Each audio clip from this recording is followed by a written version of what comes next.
అభివృద్ధి పేరిట మనం గోదావరిఖనిలో జరిగేటి అని చూస్తాను.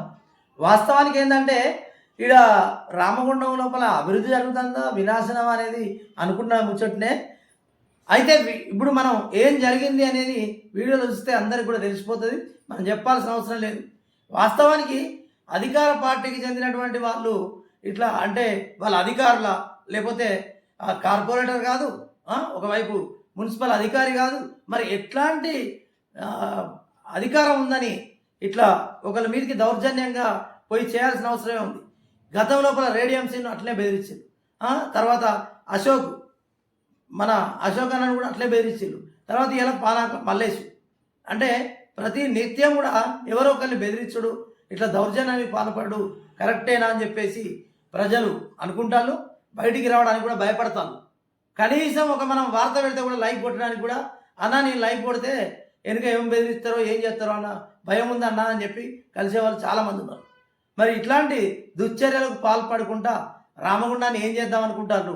నాశనం చేస్తారా, మొత్తానికి ముంచుతారా? ఎందుకంటే రాబోయే రోజులలో ఇది అర్బన్ రూరల్ 2 నియోజకవర్గాలు అయ్యే అవకాశం ఉంది. కాబట్టి ఈ సిటీని మొత్తం నాశనం చేసి 900 కోట్లలో 25% అంటే దగ్గర 220 కోట్లు ఇట్లా చెప్పుకుంటూ పోతే ఎన్నో ఉన్నాయి. ఈ కోట్ల రూపాయల సంపాదన కోసం ఈ అధికార పార్టీకి చెందినటువంటి నాయకులు రౌడీల లెక్క గూండాల లెక్క ప్రవర్తించడం అనేది ఎంతవరకు కరెక్ట్ అనేది కూడా కొంచెం ఆలోచించాల్సినటువంటి విషయం.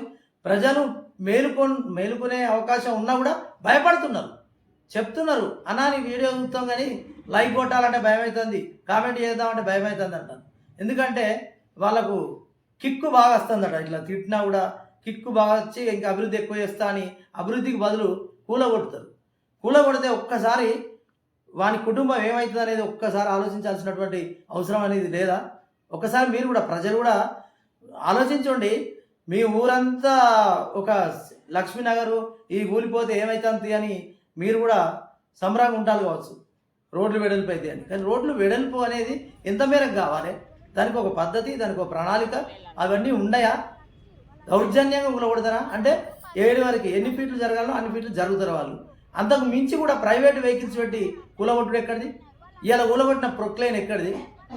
ఆ వెహికల్ ఎక్కడిది? ఆ వెహికల్ని ప్రొవైడ్ చేసింది ఎవరు?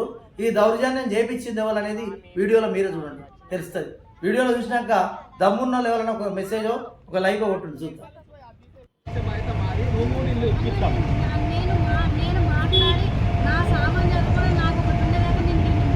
అదే ఇప్పుడు దీంతోనే సామాన్లు కాదు. ఇప్పుడు పిల్లర్ దాకా మాకు పర్మిషన్ ఉంది, అంటే పిల్లర్ దాకా. అదే మరి ఆ పిల్లర్ పర్మిషన్ దాంట్లో పర్మిషన్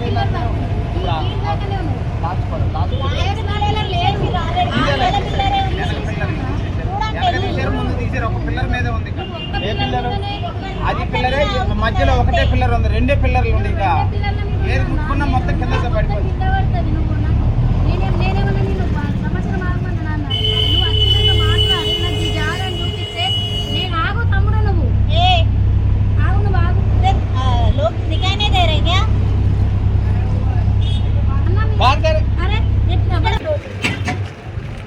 అన్నా నేను మాట్లాడతా, అన్న నేను వస్తా, నేను మాట్లాడతా. నీకు నువ్వు రూమ్ ఇయ్యలేదు, నేను చెయ్యలేదు అని నిన్ను అన్నానా?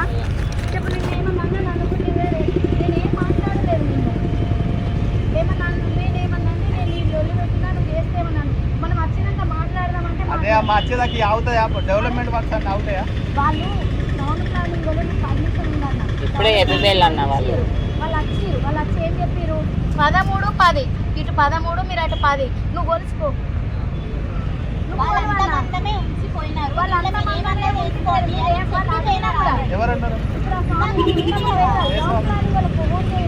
స్వామి మేడం వాళ్ళు వచ్చిన వాళ్ళు